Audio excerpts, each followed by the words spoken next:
Okay.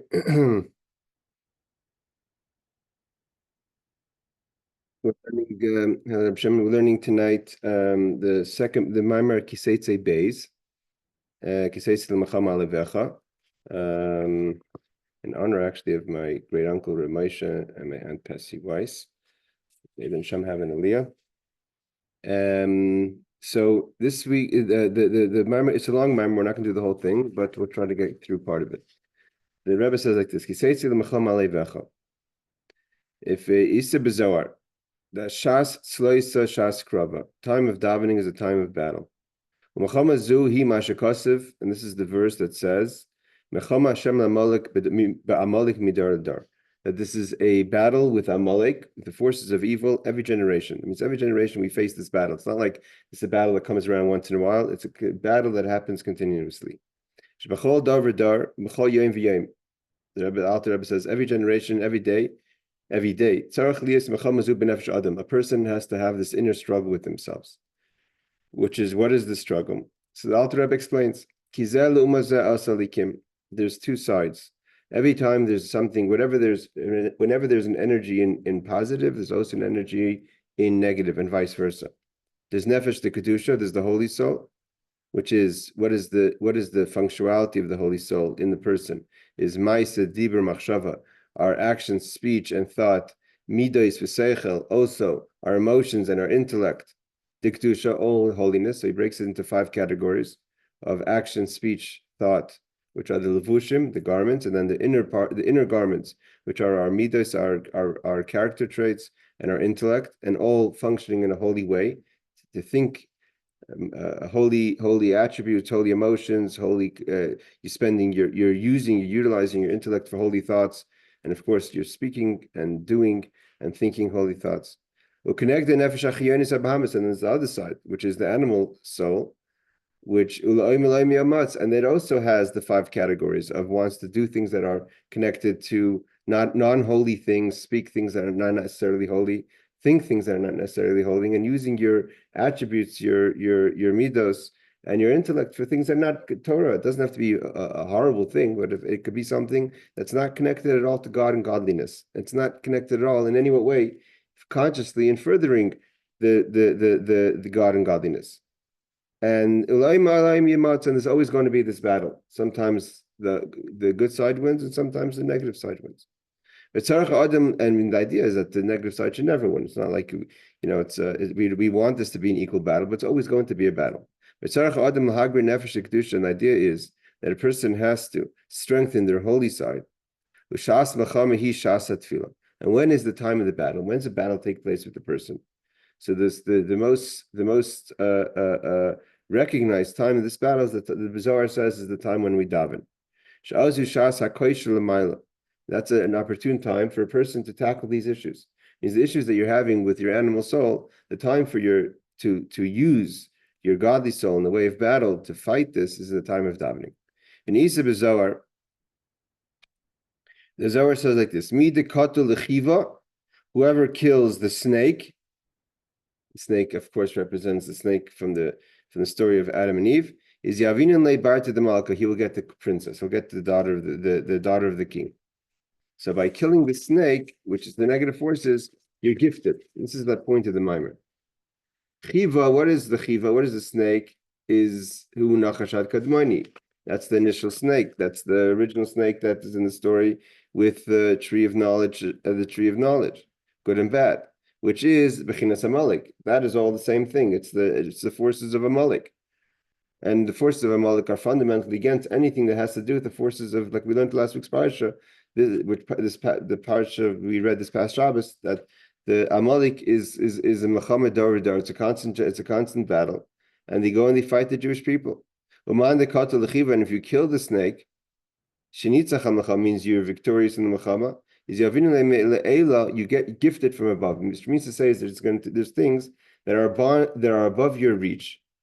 And it's not like the revelations that come to you are revelations that you could attain on your own. It's gifted to you, but in order to get that gift, you have to kill the snake. You have to kill the forces of evil.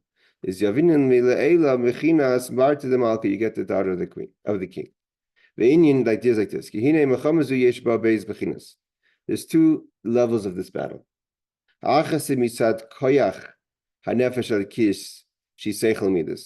One is by utilizing the koach, the strength of the godly soul, which means what is the strength? Not the levushim, but the koach of the godly soul, where it's kind of its revealed definition.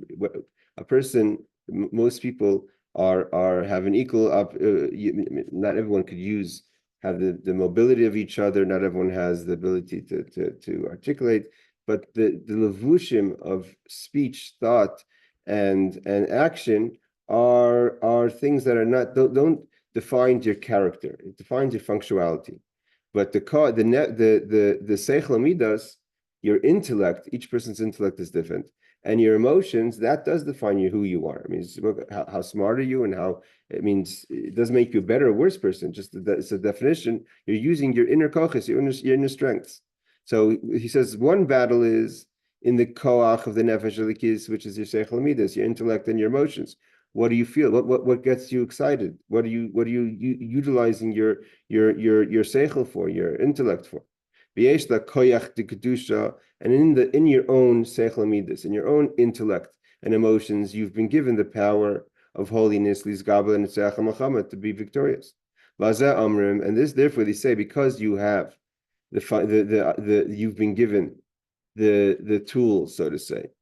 Therefore they say, man, the kata lechiva, that the person who kills the snakes. What do you mean, the person who killed the snake? It means it's expected of you, and you've been able to do it. It's not like one who has the ability, and a person could look at the battle and say, the snake is too tough. I'm not ready. I'm too scared. I can't. Everyone has the seichel midas. Everyone has the intellect and the emotions to tackle this battle. Babes, but there's a second level. There's a part of our, as how smart and how as talented as a person is, there's parts of us, there's a level that's beyond us. That the koach and nefesh, that the strength, the soul on its own, without help, doesn't have the ability to overcome. Therefore, they say is that the statement that the Alter Rebbe is saying, that the statement is two things. They're both about the person. The idea of killing the snake, that's in your ability. But to get the daughter of the queen, that's not in your ability. That's a higher level of connection to godliness, of revelation, that's a gift to you. And therefore, when we talk about Amalek, it says there's two expressions. One is you have to battle Amalek, and the other is that's God's battle. Which one is it? Is it our battle? Or God's battle? So the idea is there's two parts. There's the battle. There's up to the level of what you can attain, and then there's the part that God, when we start with this battle, God responds and joins the battle to help us overcome a full Amalek, and they're able to get the full outcome of the battle, which is the daughter of the queen, of the king. Now he says like this: "Hinibarta de Malka." What does this mean? The daughter of the queen. Everyone wants to win the princess's hand, but what's this mean in our avodas Hashem? So he says that Barta de Malka, the daughter of the prince of the king, is Nikudas Sion, is the point of Zion. Means there's Zion. We're going to learn Zion. We're going to learn in a second what this means. But the point of Zion is the gift, which is called the daughter of the king. Uknesis Yisrael, and therefore the Jewish people. Shekainesis v'isefes atecha aris Yisrael delela. What does it mean, Knesses? Knesses means the gathering place.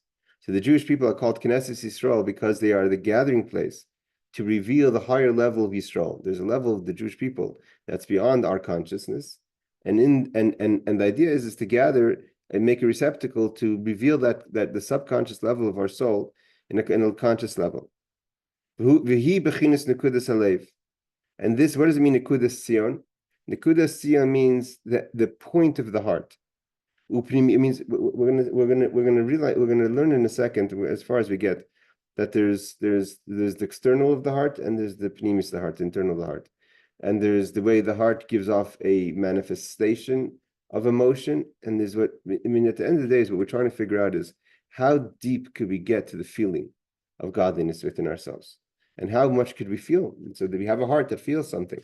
So how much are there components that make up this love for Hashem, or how much is it in the essence of us? Are we able to be connected to the essence of what our heart feels. I mean, it says what really matters to us, what really drives us, what really gets us excited, is that every Jewish person has what really gets them excited is godliness, is Hashem. And the idea is how to reveal that we recognize that. So he says that the daughter of the king is the b'chinas of Nekudas Halev, the point of the heart. Upnimiyusai, and what's the real essence, eternal of the heart?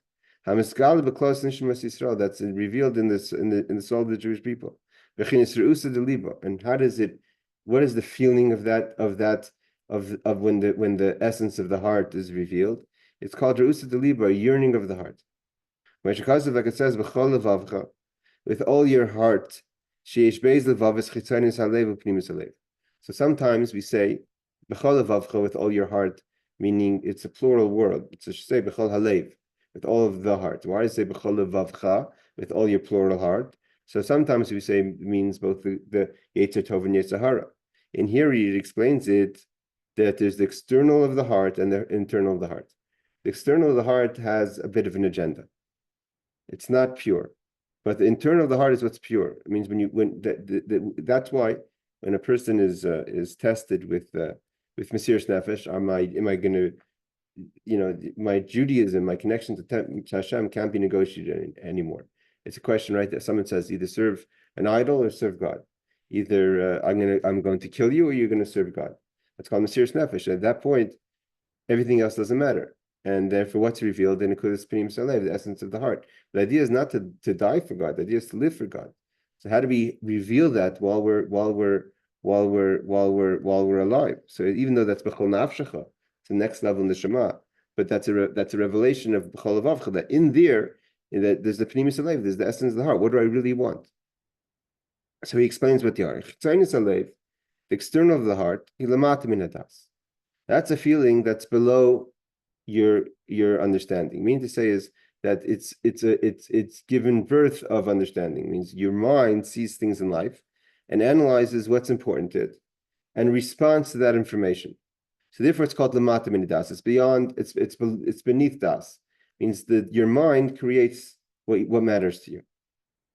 Shemimenu lukacha, because that's where the feeling of the chitzayin salev is taken from the logic, from your mind. Means you look at things in life and you've come to the conclusion that this is what's good for you and therefore this is what you want.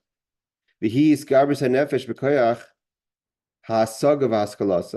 the using of the soul, uses the power of its comprehension and intellect. And it's Sharna on page 8, bottom part, the last paragraph on the right hand side. We're talking about the difference between the Chitzoni Salev and Pnimi Salev. And we quote the Zohar. The Zohar says that there's that in order to get gifted what's called the Pnimis Halev, the core of the heart, that's a gift to you. But you have to do the avoda, which is called killing the snake of the original snake of the sin of the tree of knowledge, and that's the battle of Amalek every year.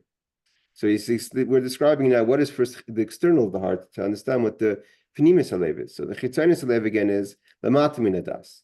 It's beneath the intellect. Shemenu Lukacha, it's created. It's been taken from the intellect. The intellect creates the feeling. It means what drives you, what matters to you, what excites you. And this is strengthening the power of a person's intellect, comprehension, vaskalas, and intellect. That a person contemplates and analyzes. So we're not just talking about Chetzanis Halev is not just talking about that worldly things, but we're talking about why do you love God? Why? Because you contemplate and you say and you look around and you see that there's nothing. There's not even a blade of grass that doesn't have a spiritual source. And etc. I mean, everything, whatever exists because there's a source of godliness there. That's directed specifically for the well-being of that particular item. To the highest level. And where does all the life force of every individual thing of creation come from? Is the utterance of God. Like the verse says, you, God, give life to everything. And it says, the verse says, that God says, I'm giving you today life. Means life, anything life comes from God. There's everything that's created can either be alive or dead. What does death mean? Death doesn't mean that it's no longer existing. Death is the non-godly life force. That's what we would call it in this case the keli, the vessel. The vessel of the blade of grass is the davagashmi, the physical thing, which is and the material thing. B'chaim, what is the life? That's the ruch nishba. That's the spirituality of everything that exists. Even though, of course, even the gashmis doesn't exist on its own, right? There's no like, it's not like there's something that exists in the world, and God is the energy, the power that powers it. The very fact that there's the gashmis also is because God created. But that's the difference between, we've discussed this before, the difference between the life force and the keli, which is the life force to create the vessel, and the life force of the life. Means God, everything has a keli, but the keli itself also is even though the keli limits the life force that it should only come in a certain way. For instance, a blade of grass is only a blade of grass. It's not going to start dancing around. They're doing other things. It has its functionality. So the idea that limits the functionality of the life force, that it should give life to a blade of grass, that's the keli of grass, but that's the root, that's the gashmis of it. But the life force of that, the Dvar Hashem that keeps the keli is different. That's just the definition. But the life of it, that's the neshama of everything that exists. And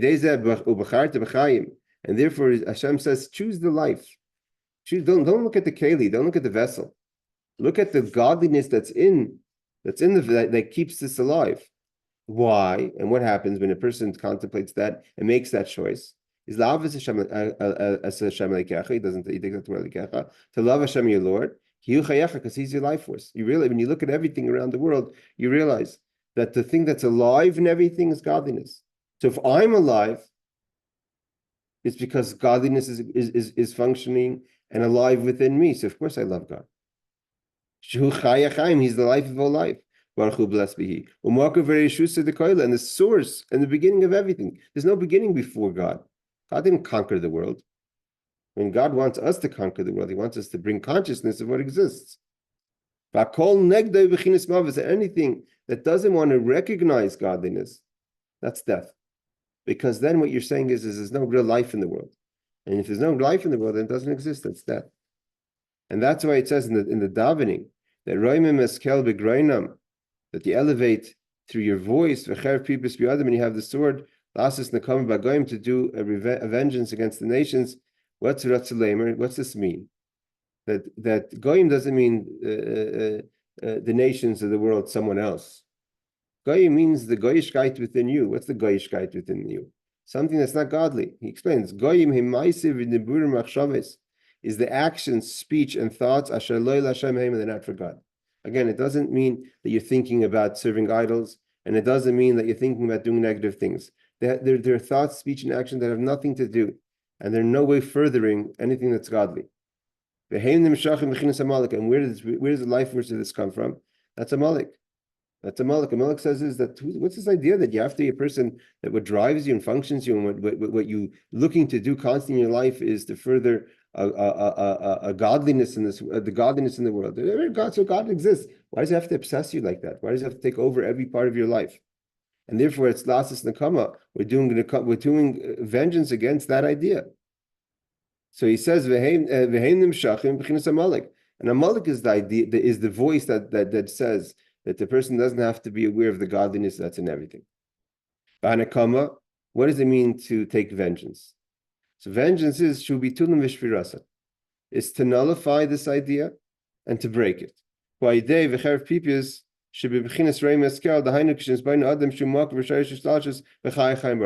break it? You break it by not being conscious, by not focusing on the non-godly parts of things, but by turning it into a godly experience. I mean, again, it doesn't mean that for a person to be godly, you have to sit in the synagogue the whole day. You have to sit in the stroll, you have to be learning Torah. Of course, the person has to learn Torah yom v'layla. But if there cannot be anything that exists in your time and space That's not that person could say this has nothing to do with God, even in places that the Torah says that it's not a time to learn Torah. It's not even appropriate. It's not allowed for you to learn Torah. A person goes to the restroom. You're not allowed to learn Torah. Not only you're not allowed to learn Torah, you're not allowed to think Torah. But what you're doing obviously is not something that's, you could say, is a glorified thing. But at the end of the day, that's part of living, and part of living is a healthy person is a person who serves Hashem. This is part of keeping your health.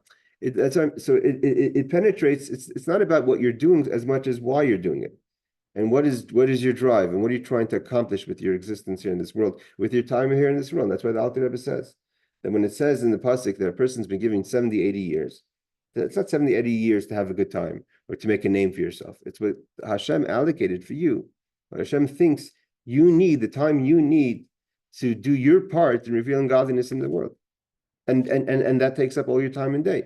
Because everything you're doing, even if you can end up studying one law a day in the morning, one law in the afternoon, and davening 3 times a day, and if you counted your hours of actually spending on godliness and Torah may be limited, but that constant points of charity and doing things and saying Tehillim and going to Shul and running to Shul, thinking about Mincha and doing Parnasa so you could send your children to Jewish education or help others, or to have a space that's, there's always the effect of everything that we do that some way or another is leading towards. All rivers go to the sea.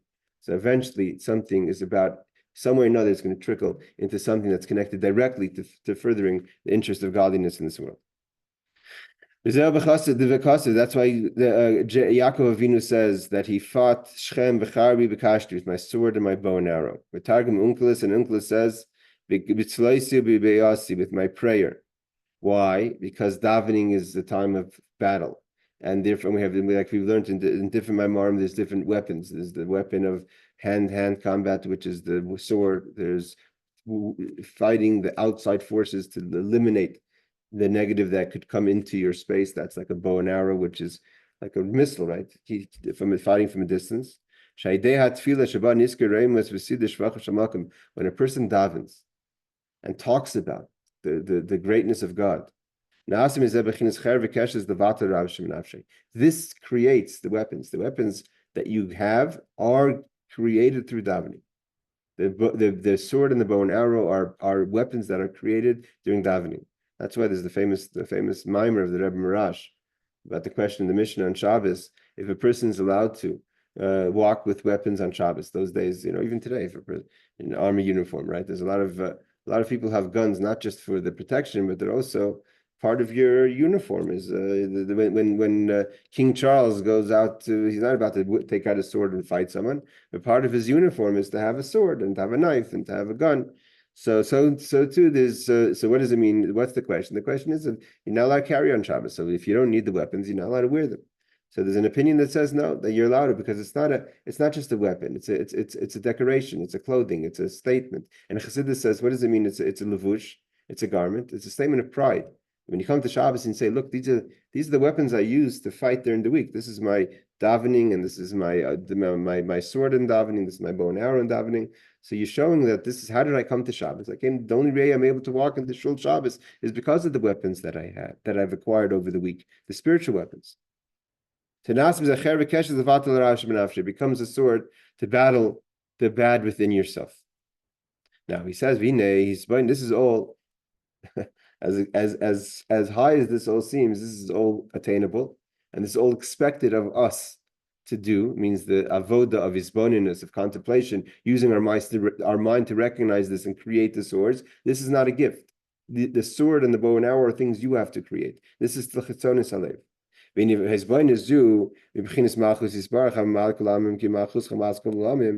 This is all how God fills the world. It means we're looking at the functionality of God within the world. We're analyzing creation to come to an understanding and a recognition of Hashem. Like it says, God's the king of the world. And that's as far as the souls, before they come into the body, and the angels could contemplate. All they see is what is about them. What is chitzonis? What does it mean, Malik Olam? Malik Olam is how God is, what has God done in creation? We're not thinking about God outside creation. We're thinking about God within creation. And that's where they live. They can't think out of that space. They're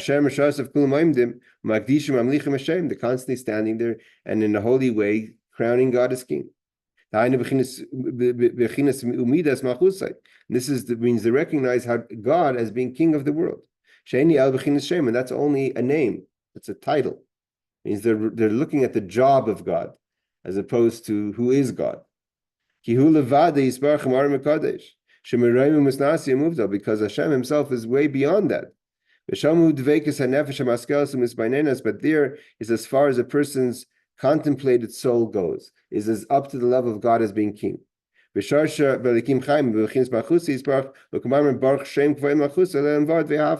And therefore, when a person says, bless the name of God who's king over the world, and therefore I love him. The loving is a result of a person's contemplation of God's functionality within the world. So that's Chesaynis Alev. And you love, it's like a person who loves the Kihu Chayecha. That's my Kihu Chayecha at the end of the day is when a person says, love God because he's your life force. There has to be something about me inside this conversation. And the me in this conversation is that I exist. And my existence is dependent on Hashem. And my ability to perform, even performing spiritually, is because Hashem allowed it so. So therefore I love Hashem. But there's still a big part of this is all built around what matters, that my existence needs to have a justification. And my existence has to have a source. And therefore I connect to that, and therefore I love that. And it happens to be Hashem, therefore I love Hashem. That's Ach Pnimis Alev. What is the inner part of the heart? That is the yearning and secrets of the heart. It's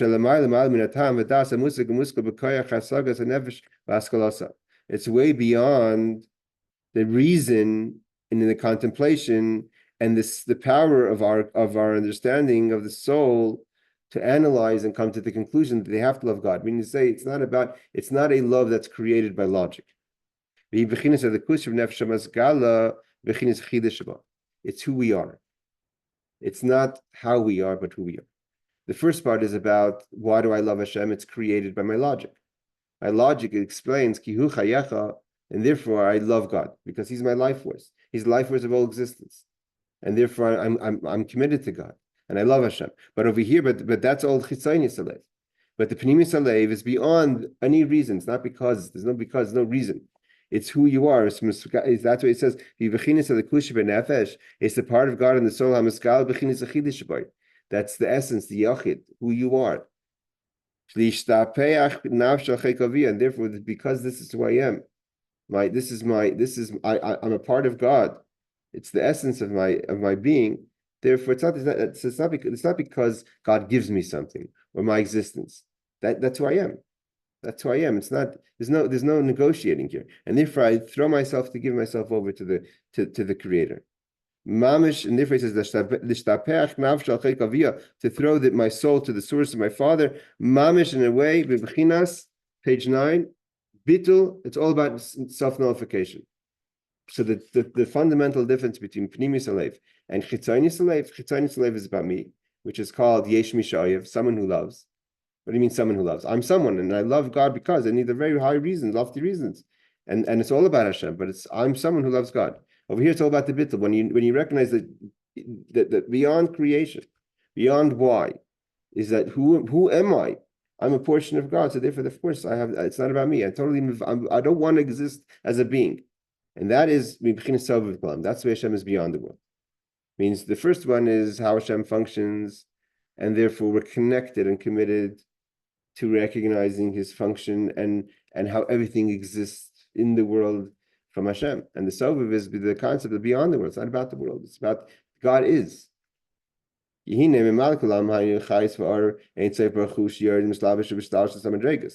the level of God that is filling the world and function and giving life to every individual being in the world is the way God comes into the chain of creation.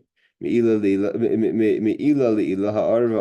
it goes chain down from one cause and effect down further, and until it gives life to physical, actual things. But the way God is encompassing the world, it's not about the world. It's God beyond the world, as if the world never exists. It means before the world exists. There's no world at all. It's not about a chain of functionality within the world. It's the level of godliness beyond the world doesn't exist. And because time doesn't exist and space doesn't exist, it's not a matter of time or space. I mean, it's not sovev outside the world and space. It's not before the world and space. The whole idea that there is a now and was and will be is part of creation. And the idea that there's makom, space, is also a part of creation. Sovev is beyond that whole concept. And a person realizes that they're connected to that. We're not part of creation, we're beyond creation. And therefore, I want to have a relationship beyond creation and not dependent on creation. God fills equally the heaven and the earth. That it doesn't see the heaven and earth as two different spaces. That heaven is holier, more godly, and the earth is less. God is equally sanctified, meaning beyond heaven and earth. He's just as much as he's not further. Means the way we look at it, see, from our perspective, is if you had to look at it and say, yes, God's very holy and very spiritual and very godly. But if you said, 1 second, but there's two places here. There's Garden of Eden, there's angels, there's heaven, places of all spirituality, and there's our physical world. There's the material world in its klipas noga, in its permissible, and beyond and lower than that, right? There's dark, really dark ideas that are happening and actions that are happening in this world, whether it's in the individual and the world as a whole. So from our perspective, it's very hard for us to understand and say that God is equally has the same relationship equally with the angels' world and the Garden of Eden as he has with this world. He's saying even if you say yes, God is beyond both of them, but to say that there's no difference to him, it's all the same. The darkness of this world, it means we're a place where very few people are recognizing consciously, constantly God's existence, to the higher worlds that is constantly bowing and recognizing Hashem. So that's the way God is within the worlds. Within the world, yes, the higher worlds is more connected, the lower worlds is less connected. But from the place of Sovev, there's no, it's all equal. It's a Shemayim v'Haaretz Nimali. And equally, Shagam Ruchnis, Shagam Gashim, Yechshel Fanav Yisbarach, it's all the same thing. And not only that, as far as from that perspective goes, the ability to accomplish something. That's why Torah mitzvahs were given to this world. Because from that space, Torah mitzvahs connects to the Sovev. And from the level of Sovev, it's not about where is more holy. Is where could the Hashem's desire for why he created the world be actualized? And that's in this world, and specifically because of its complications. Therefore, the angels want to say, where's the point of God? They say, God fills the whole world equally. But he says, everything's equal. The whole world's filled with God's presence. All the cosmos, the creations, the sun, and there's the 70 masters of each nation, and each one gets their energy from a specific angel that they get from the utterance of God. That goes all in the system. But that's the system of creation. I mean, but our teachers have taught us in Gemara Shabbos that ein mazal Yisrael, that the mazal is the way the world is created. There's the system, and the system starts that from the utterance of God, Baruch Shem V'Vayelam, comes the whole creation of the angels, and then the angels go and it comes down until it manifests in this physical world. But it says ein mazal Yisrael. The Jewish people are not connected because of part of the ecosystem of God's creation. There's no mazal because the Jewish people are a portion of God beyond creation. That's the whole. That's the idea of Pnimius Aleif. Because, and that's why that's gifted to a person. Meaning to say like this, with Alter Rebbe is coming to say that let's go back to the beginning of the Mamamr. The Mamamr says you're going out, you're going to battle. In the battle, and the battle's constant. There's our part of the battle and God's parts of the battle. And the Zohar says the person who kills the snake gets the daughter of the queen, of the king. What does that mean? It means that first you have to conquer your chitzonis alev, the parts the consciousness of your life, the parts that, hey Ariel, the parts of you that are connected to why you love Hashem ki hu chayacha, because He's your life force. And then then Hashem could gift you what's really going on over here. That the real connection to Yid and Hashem is not because of anything connected to this world. It's beyond this world, beyond the whole concept of this world. And like he says, Ein Mazel Yisrael, the Jewish people are beyond this whole mazel system, this whole ecosystem. God is part of the Jewish people. The Jewish people are part of God. You're connected to me. We are connected to the part of God that's beyond the world. And you think about it, that's fascinating. And therefore, the only outcome of that could be, it's not about me. It's I don't exist. It means that if you're connected, there's no logic to that. That's why it's not based on logic. It can't. Therefore, it has to be gifted by Hashem to be revealed in the person, because we can't understand from and everything we do in this world has a mathematical equation of why. There has to be a benefit.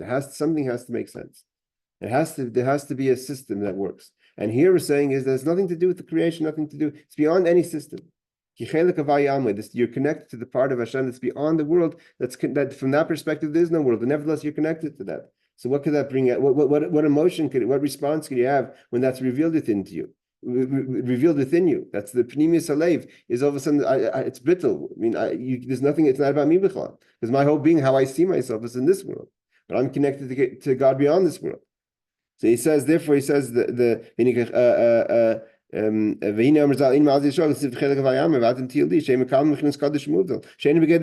connected beyond the chain of creation. The part that's beyond the world. And that is where your essence, you want to know where it means. It's not that the essence of your heart is a vessel.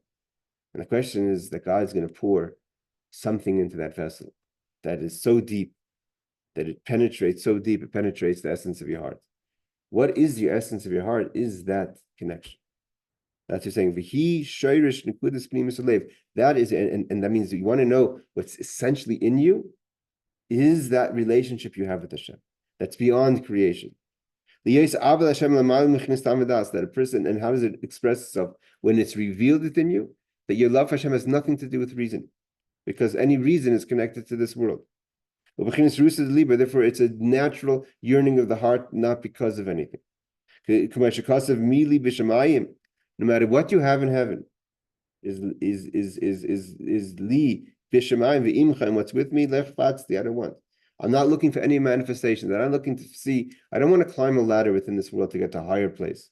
I want to get out of this world. I want to be into the level that's beyond this world, because that's where I'm connected to. And therefore, it says, that my heart is connected to my chelik, my portion of what I am. But this love that every soul has because of who we are, it's very hard to reveal that. It's totally concealed within the person. It's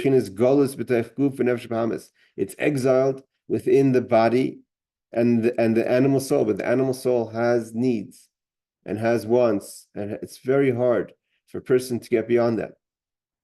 So he says, when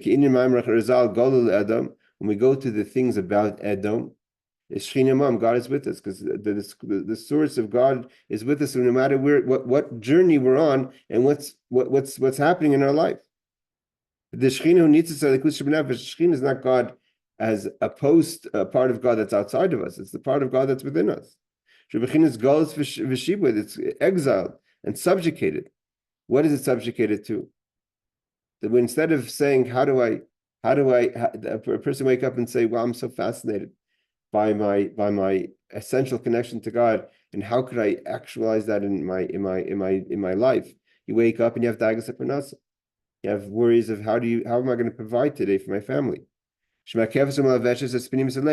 that covers and encompasses the essence of the heart, that instead of feeling, how am I going to further God's interest in this world, you're thinking about, and you're bothered, and you have an anxiety about what's going on in this world, the physical. By nefesh could be nafshi yavi lachme, and like it says, we say in davening, look at this person. We say this in the Musaf prayer, that with their soul, he or she with their soul puts bread on the table. And I'm preoccupied. I have an anxieties of all the thoughts that could bother a person. So if we say, man de katel chiva, the person who's able to kill the snake within them, iskarbes nefesh hanefesh, v'chitzonis halev. When a person is able to overcome the soul, that's the things that are preoccupying them in their external. That this is the war that you've been given, that you can win. It's been given to you. Think about, contemplate, focus on godliness within the world. You'll be given above the daughter of the king. That you want to have revealed within you the essence of your heart. To do the battle that you can do. Battle the forces you can battle. Focus, work. It's not by definition, it's a battle. Battle doesn't. It's not a decision. It's yom yom, every day, every time. And the davening is not when the battlefield. And the Chassidus explains that that's why a person struggles in davening to concentrate and all that. But it's not just that. The battle is constantly. But when are we drawing our swords? When are we going to do the battle? Is the 3 times a day we go to daven. So, and then you get gifted when you do your part to try to battle. So what does it mean, your part, practically? So first of all, this is what we spoke about until now, which is the positive, is really understanding how God is my life force. And from what I understand is that a person has to also try to conquer their anxieties, try to conquer up to our ability. It means when a person wakes up and says that what's preoccupying me is my tirdus aparnasa, my preoccupation of providing, or other things that are worldly that are sitting on me, whether it's parnasa, whether it's health, whether it's other social, whatever the thing is. He says, all the different thoughts. And there you battle those thoughts to conquer them, to say that what matters to me is godliness. Then you get the daughter of the queen. And that's what he says. And what does it mean? To reveal the essence of your heart, who you are. That's God's battle. That's God's gift to give you. To take out, to free the essence of your heart, the essence of your soul, from being concealed to being revealed. So this is what it says. You say it's in Muhammad, when a person goes out to battle, when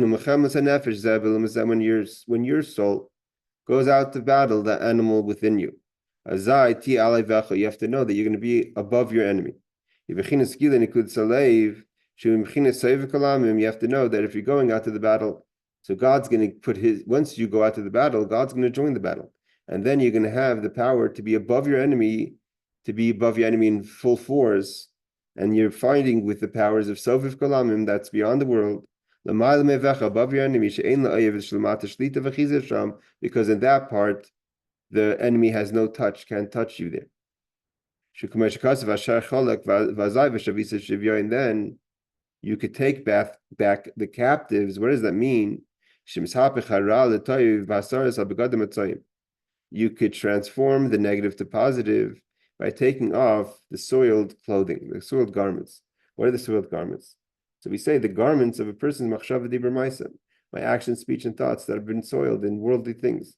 So when you go out to the battle and you connect to the essence of the chitzonis liv, and God joins the battle and reveals the essence of your heart, so then all the thoughts, everything evaporates, goes away. You get rid of the soiled garments.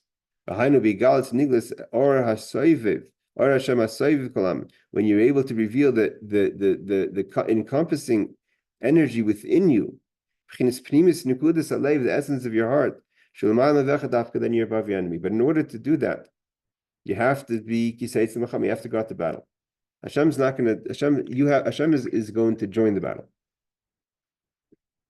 But you have to initiate. You have to be the battle. You have to be kisei tzil machama. Then how's it going to be alevech? How's it going to be above? How's it going to be above your enemy? It's going to be above your enemy because Hashem is going to join the animal, join the fight, and then you're going to have the ability to reveal the essence of your heart, which is going to be, and then you're above your enemy. It's not going to be a fear fight even. Now, let's just do one more paragraph and I'm going to stop here. It says like this, this idea of revealing the essence of our soul to be able to be successful in our battle. This is the revealing of the. It's a ha'ara. It's a ray of the essence of your soul. It means that what happens is when you're victorious and you come alevecha, is that all of a sudden there's means in the Mamamr from the Rebbe, V'chama Libi, 1960. The Rebbe goes into the different levels of Ha'aras Pnimis Halev and the Pnimis Halev. There's the essence of the soul, and then there's the light that comes from the essence of the soul. It means right now the essence of our soul is concealed. We said it's in a levush sak, it's concealed. So we're trying to function with only our chitzonis, only our mind. Our mind is trying to tell us that it's about God, and our mind is trying to tell us to be victorious over whether it's the struggles that we have in just doing Torah mitzvahs, or even the struggles that we have of facing the stresses of life. But but when we go out to the battle, then we have it says that we get revealed the essence of the heart. So here it says over here is that the way when a person is victorious in the battle is because that what happened is that there's a manifestation from the essence of the heart, ha'ara of Nikud Salev of the soul that comes out. And that ha'ara, that manifestation allows that the levushe machshav di r'maisa, the person's thought, speech, and action, shebezelu mazed, that's from the other side, that we should transform it. The kabetz koiches hanefesh aliki hamufuzar mepizar nefesh belevushe mahem shekoichasev araseh belvad heim shemispashim levush malala. Idea is that from the light, so to say, the ha'ara that comes out of the essence of the heart, is to be able to gather because if we're not constantly serving Hashem, then we have strengths of the godly soul that are mefuzar, that are spread out. They're not consistent. They're not always. It's like something that's spread out. It's not. There's no structure. And so what we're doing is we're going to restructure our thoughts, speech, and action. That it's an assistant of only loving and serving Hashem. So he says, this is what it says. Let's do a little further. Top of page 10. This is what it says. If you've been pushed all the way to the sides of heaven, from there you will get gathered. What is the things that are pushed out? There are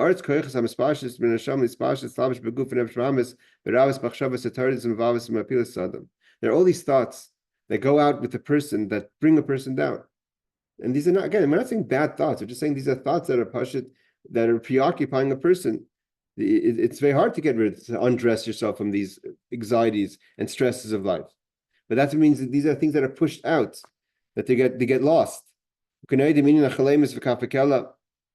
you know, that this idea of dreams also brings a person, to places that they don't want to be, or there's the kafakela. One of the punishments that happens after the person dies is that when you pass away, the kafakela is like this slingshot. What's the slingshot mean?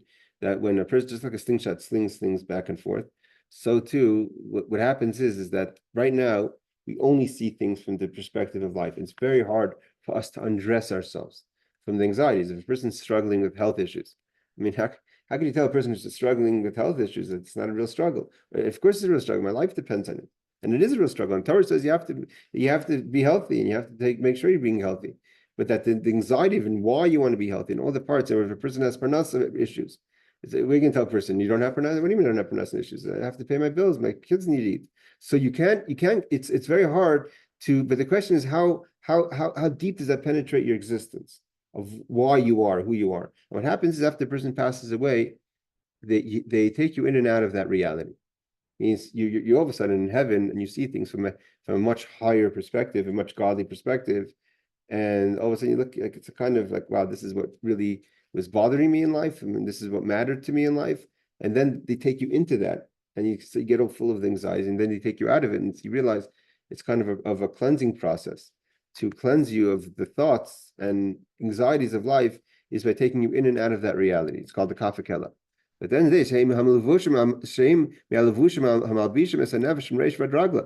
garments encompass a person from the head to the toe, the entire body, until you're totally captivated by these stresses of life.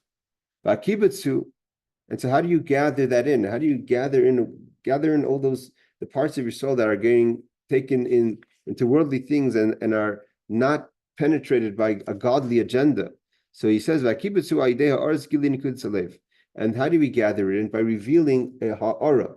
Again, there's we're not going in yet right now to the Mamamr of there's Eishes Yifas Torah and Yifas Torah. There's going to be other parts of the Mamamr that I'm not going to get to now, but there's so far we've revealed that there's the Chitzonis Alev, there's the essence of the heart, and now he's starting to talk about the ha'ara, the energy that comes from the essence of the heart. So if the and if the essence of the heart is totally concealed, it's not giving out any energy. But once we start to reveal, kind of break the shell around the essence of the heart, it's giving out an energy that allows for the person to be victorious in the battle. And therefore, you're able to gather in all those thoughts to transform your anxieties and worries of life to be totally around godly things. And what that again doesn't mean you're not healthy, and doesn't mean that you don't need parnasa, but it's the why of it. It's the problem is that when it gets so heavy and it's all about the gashmis of it, the physical of it, not connected to a way of serving Hashem, that's where you lose yourself. And therefore he says, after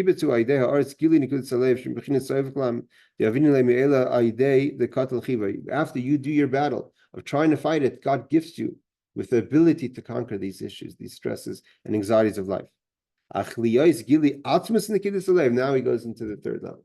But how does a person reveal the mamish, the essence of your heart, not a manifestation of the essence, but the actual atmis nekudis alev, the hapach atmis amidus moralitov, and to actually transform your midos from bad to good. And I'll explain what that means in a second. And from this he says that in order to not just be victorious, right? If we learn the pasuk of the beginning of last week's Torah talks about two things. One is there's a battle, and you go to the battle. If you stop there, there's a conversation about a battle. When you should know that when you go out to battle, you have to go out. You have to do the chisanis alek. You have to kill the snake, and then you're going to have alevecha. You're going to be above your enemy because you're doing your part, and God's going to reveal a manifestation of the essence of your heart. And the manifestation of the essence of your heart is going to be your ability to conquer your anxieties.